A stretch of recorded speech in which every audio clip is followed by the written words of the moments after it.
Back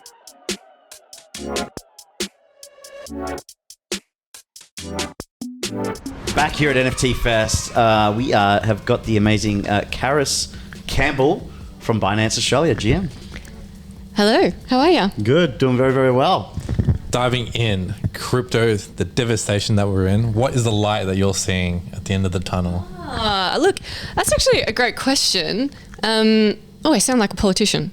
All right, let me scrap that and start again. Shit question, but market's going to grab that. No. I feel like everyone's feeling like a little bit of doom and gloom at the moment.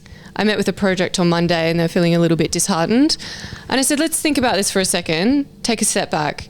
If we look at some of the largest companies today, they were built coming out of bear cycles. So Apple was 76? So that was out of the 75 recession. You look at Amazon, that was 93, so that was out of the 91, 92 recession. You've got Facebook, or Face kind of smash, that was 04, that was out of the 2000 recession. And then you've got something like Instagram, which is 2010. So all these companies were built coming out of these bear cycles. So it's a really, really awesome time for project founders to get that product market fit very schmick, and make sure that they've got their user base and then they've got their beta testing. And then so when the next cycle comes, because it does come, and if this is the first time you've gone through it, I understand it can be emotionally gut-wrenching, but trust me, this is how all cycles work.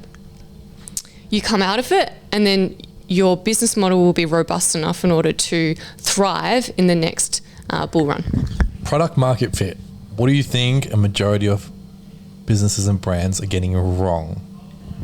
I think last year when everyone was building, especially let's take NFTs for example, because we are NFT Fest, it was just, okay, how do we push something out?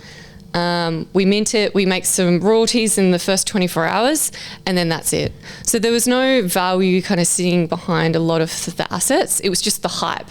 Now, because there was so much excess liquidity in the market at the time, of course, the Fed went out and printed so much. We had all that uncertainty around COVID. We saw private market prices go through the roof. We saw it in public, and then that flowed through to crypto.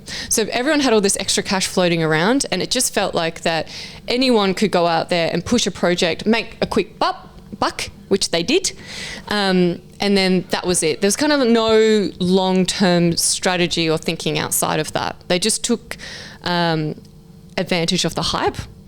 So I think now you can't really do that. You really are forced to think about, okay, well, how do I hold value within that asset? Why would a user come back and get on my second release? Why would they even want to be part of my whitelisting? What do they get out of my community? And so those core questions you could have kind of answered last year and got away with it a little bit, but now you really need it because your community is now a lot smaller and your daily active users are a lot smaller as well.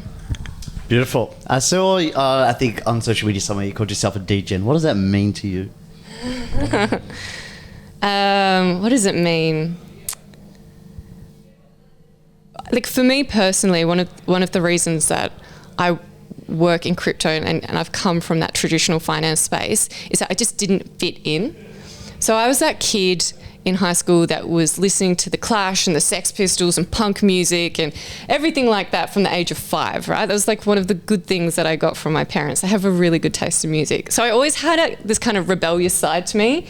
And I tried to toe the line. Like I did the finance and economics degree. I did my MBA. I wore the suits and the heels and everything. And I just couldn't hold it in anymore. And I just kept being an agitator, and after a while you just kind of get spat out of these institutions, and I eventually left and was able to just be myself, and that's the best thing about the last year. Like I've never worked harder and longer hours in my life, but I've never had more fun ever. Being yourself in the space, what is the cultural movement that you want to be a part of? I think classically everyone thinks, it will be like leading females into the space, into the realm. I think for me personally, I now kind of move past that conversation, and it's just anyone and everyone. Like I think of our generation and my generation coming through, we love and respect everyone. It doesn't matter to us anymore.